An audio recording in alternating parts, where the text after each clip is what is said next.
Hello student, education tips में biology के chapter संख्या 7 की बात करेंगे आज, जिसका नाम है मानव स्वास्थ्य एवं रोग। बड़ा ही इंपॉर्टेंट चैप्टर है। हर बार यहाँ से क्वेश्चन पूछा जाता है और आज मैं आपके सामने 3 क्वेश्चन लेके आया हूँ और तीनों में से एक क्वेश्चन पक्का बोर्ड एग्जाम में ऐसे कैसे छपेगा। तो देखते हैं 3 क्वेश्चन कौन कौन से हैं। तो पहला क्वेश्चन है टाइफाइड का रोग कारक है। क्वेश्चन है तो टाइफाइड है, उस टाइफाइड के रोग कारक का नाम। सबसे पहले तो पता होना चाहिए कि रोग क्या है। सबसे पहले पता होना चाहिए कि रोग क्या है।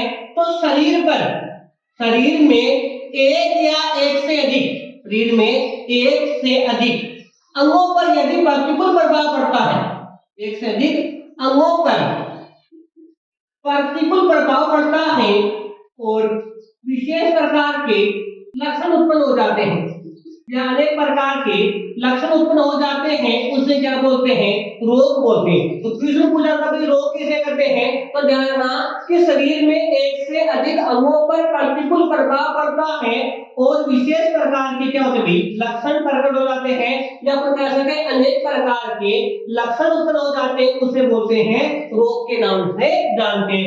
रोग दो प्रकार के होते हैं, एक तो होता है असंक्रामक, एक तो होता है असंक्रामक और दूसरा होता है संक्रामक। यानी ऐसे रोग जो एक व्यक्ति से दूसरे व्यक्ति में नहीं फैलते, ऐसे रोग जो एक व्यक्ति से दूसरे व्यक्ति में नहीं फैलते, उसे क्या बोलते हैं? असंक्रामक रोग। कौन से रोग बोलते हैं?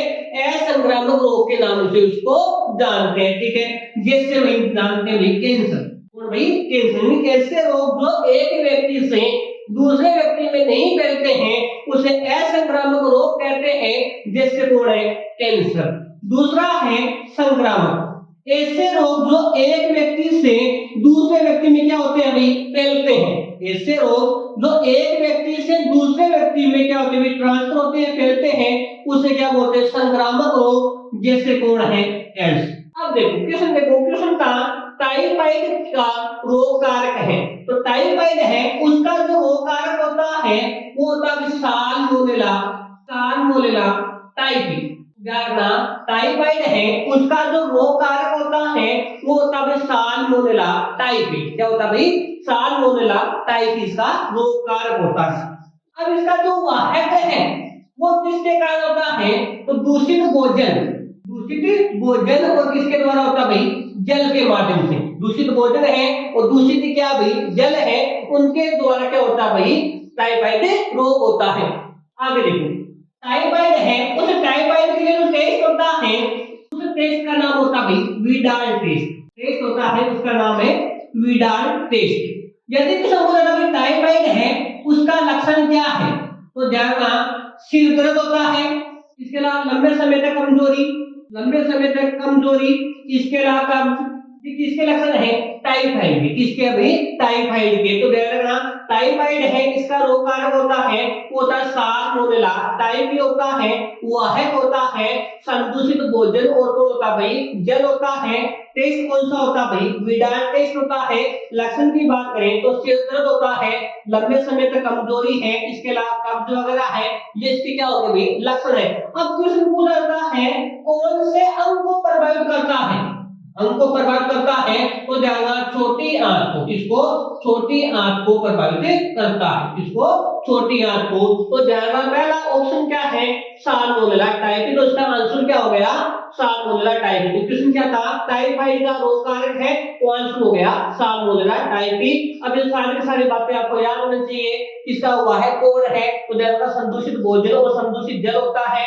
प्रभावित अंग कौन? अभी छोटी आंत है। टेस्ट कौन सा होता है? विडाल टेस्ट है। लक्षण क्या है? सिर दर्द है, लंबे समय तक कमजोरी है और कौन भाई? कब्ज है। अब दूसरा ऑप्शन देखो, ऑप्शन 2 है, ये इसका आंसर हो गया साल्मोनेला टाइफी। ऑप्शन 2 है स्ट्रेप्टोकोकस निमोनिया। तो ध्यान रखना स्ट्रेप्टोकोकस निमोनिया को बोलते हैं हीमोफिल्स इन्फ्लुएंजा के नाम से भी इसको जानते हैं। किसका रोग कारक होता है भाई? ये तो ध्यान रखना निमोनिया का। निमोनिया होता है उसका रोगकारक होता है स्ट्रेप्टोकोकस निमोनी। इसका जो रोगकारक होता है वो होता है स्ट्रेप्टोकोकस निमोनी होता है। इसका जो वाहक होता है वो होता है भाई रोगी व्यक्ति के खांसने से, रोगी व्यक्ति के खांसने से व छींकने से निकली दारुले की बूंदी, निकली दारुले की बूंदों के द्वारा इसका क्या होता है भाई संचरण होता है। ठीक है, उसके अलावा बात करते हैं इसमें जो निमोनिया है इसमें जो प्रभावित अंग होता है वो होता है फेफड़ों की कुप्पिकाई। प्रभावित अंग होता है वो होता है फेफड़ों की कुप्पिकाई। ठीक है, यदि बात करें इसकी लक्षण की, इसकी बात करें लक्षण की तो वही है, एक तो क्या हो जाएगा सिर दर्द होता है। क्या होता है भाई सिर दर्द होता है। इसके अलावा मुख्य जो काम होता है वो अपन कह सकते हैं भाई श्वास लेने में क्या होती है भाई परेशानी, श्वास लेने में परेशानी या बोलते हैं कठिनाई। ठीक है, ये क्या इसके लक्षण है। तो दूसरा ऑप्शन था स्ट्रेप्टोकोकस निमोनी, और स्ट्रेप्टोकोकस निमोनी का दूसरा नाम जानना हीमोफिलस इन्फ्लुएंजाe है, जो किसका रोगकारक होता है तो जानना निमोनिया का, इसका निमोनिया का रोगकारक होता है। इसके अलावा इसमें लिखा है कि इसका जो वह कोड है तो लिखा भी रोगी व्यक्ति के कांसने से और छींकने से निकली जो दरवे की बूंदें होती है उनके माध्यम से इसका क्या होता है भाई संचरण होता है। इसमें प्रभावित अंग होता है वो होता है फेफड़ों की कुप्पिकाएं, और लक्षण क्या होता है सिर दर्द होता है। इसके अलावा अपन कह सकते हैं सांस लेने में कठिनाई होती है। ठीक है, तीसरा ऑप्शन देखो नासा विषाणु। इस नासा विषाणु को बोलते हैं राइनो विषाणु। नासा विषाणु है उस नासा विषाणु को बोलते हैं राइनो विषाणु के नाम से जानते हैं, जो किसका रोगजनक होता है तो जरा सामान्य जुकाम।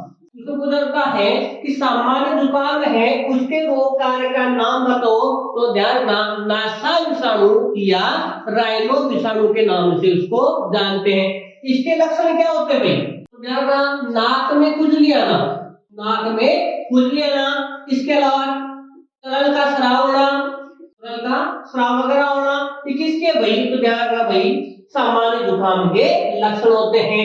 अब इसमें क्या होता है ये जो सामान्य जुकाम होती है वो 3 से 7 दिनों की समयावधि में सौते क्या हो जाती है भाई ठीक हो जाती है। ठीक है, तो ये भाई तीसरा ऑप्शन था नासा विषाणु को ध्यान रखना सामान्य जुकाम का रोगकारक होता है नासा विषाणु या राइनो विषाणु के नाम से।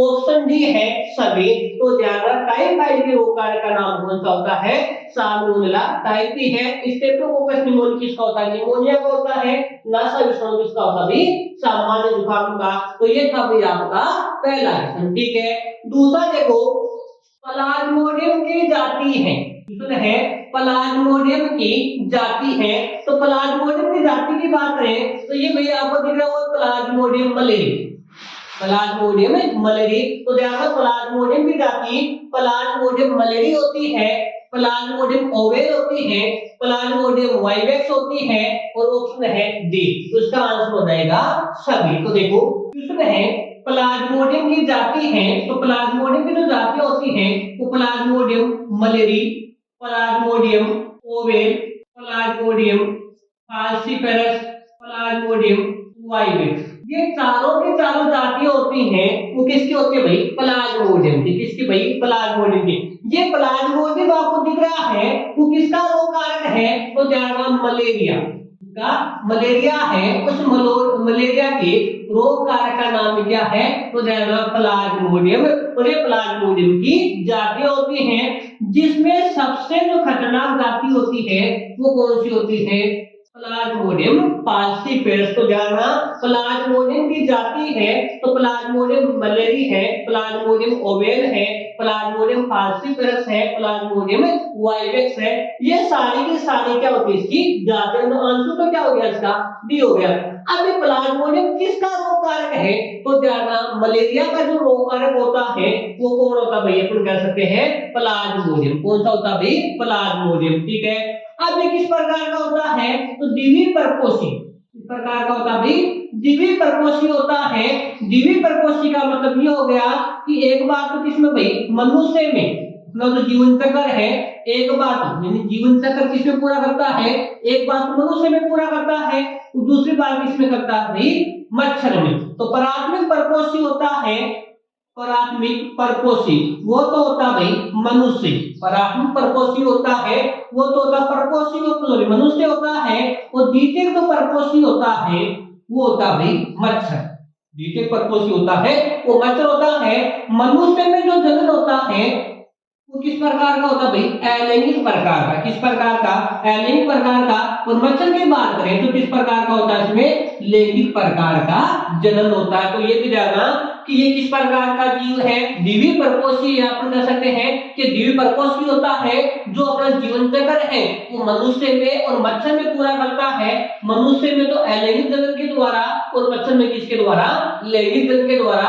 इसीलिए जो मनुष्य होता है वो तो कौन भी प्राथमिक परपोषी होता है, वो जो द्वितीय परपोषी होता है वो कौन होता भाई, मच्छर होता है। अब इसमें जो प्रभावित अंग की बात करें, प्रभावित अंग होता है वो कौन होता भाई, तो यकृत होता है। और इसके अलावा अपन कह सकते हैं आरबीसी, लीवर और कौन भाई, आरबीसी है, उसको क्या करता भाई, प्रभावित करने का काम करता है। और वह है कौन होता है, तो मादा एनाफ्लीज मच्छर। कौन सा होता भाई, मादा एनाफ्लीज मच्छर।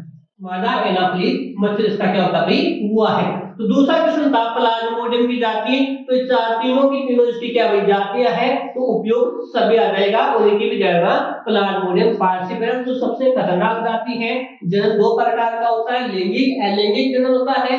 अलैंगिक जनन होता है वो तो मनुष्य में होता है, लैंगिक जनन होता है वो मच्छर में होता है। द्विपर्पोषी जीव होता है, प्राथमिक परपोषी मनुष्य होता है, द्वितीय परपोषी मच्छर होता है। इसके अलावा उसका अपन कैसे हुआ है, कौन भी मादा एनाफ्लीज मच्छर होती है, और वचन कौन होता है, तो यकृत होता है, और दूसरा कौन सा होता है, आरबीसी होता है। तो ये भी कौन सा क्वेश्चन था, दूसरा क्वेश्चन। ठीक है, तीसरा देखो, अमीबता के रोगजनक का नाम है। अमीबता है उसके रोगजनक का नाम है। तो क्वेश्चन है, ध्यान से सुनना भाई, अमीबता के रोगजनक का नाम, तो एंटमीबा हिस्टोलिटिका। आंसर क्या हो जाएगा इसका, एंटमीबा हिस्टोलिटिका अमीबता के रोग कारक का नाम है। अब देखो, एंटमीबा हिस्टोलिटिका किसका है भाई, अमीबता। इसका है अमीबता है, इसके रोग कारक का नाम क्या है, एंटमीबा हिस्टोलिटिका। इसमें जो प्रभावित अंग है, प्रभावित अंग है वो कौन होगा भाई, छोटी आंत।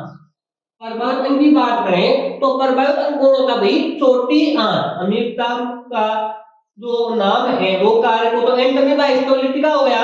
प्रभावित अंग कौन भाई, छोटी आंत होती है। वाहक की बात करें तो वाहक में कह सकते हैं घरेलू मक्खी। कौन सी मक्खी होती भाई, घरेलू मक्खी। तो ये तो क्या हो गया आपका ऑप्शन नंबर ए। दूसरा देखो, एस्केरिस लुम्ब्रिकोइडिस। एस्केरिस लुम्ब्रिकोइडिस तो किसका रोग कारक है, तो ध्यान, एस्केरिस का।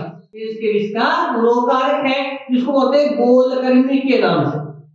इस नाम से जानते हैं, गोलकर्मी के नाम से जानते हैं। इसमें भी प्रभावित अंग होता है, वो कौन होता है, आंत्र वाला भाग। कौन सा भाग होता है, आंत्र वाला भाग। तो एंटमीबा सॉरी एस्केरिस लुम्ब्रिकोइडिस होता है, वो एस्केरिस का होता है, जिसको गोलकर्मी के नाम से जानते हैं। और प्रभावित अंग कौन सा होता है भाई, छोटी आंत होता है। ठीक है, ऑप्शन संख्या सी देखो, वुचेरिया ब्रैंकोफटाई, जिसको हम बोलते हैं भाई, जो फाइलेरियासिस है, फाइलेरियासिस, उसके रोग कारक का नाम, फाइलेरियासिस है उसके रोग कारक का नाम होता है वुचेरिया ब्रैंकोफटाई।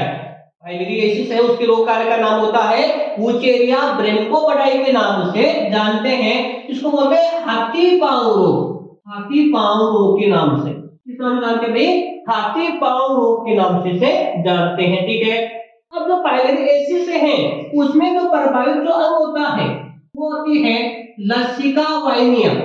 लसिका वाहिनियां और कौन होती है, लसिका ग्रंथियां। लसिका वाहिनियां और कौन होती है, लसिका ग्रंथियां। इसमें क्या होती है भाई, प्रभावित अंग होता है। ऑप्शन सी।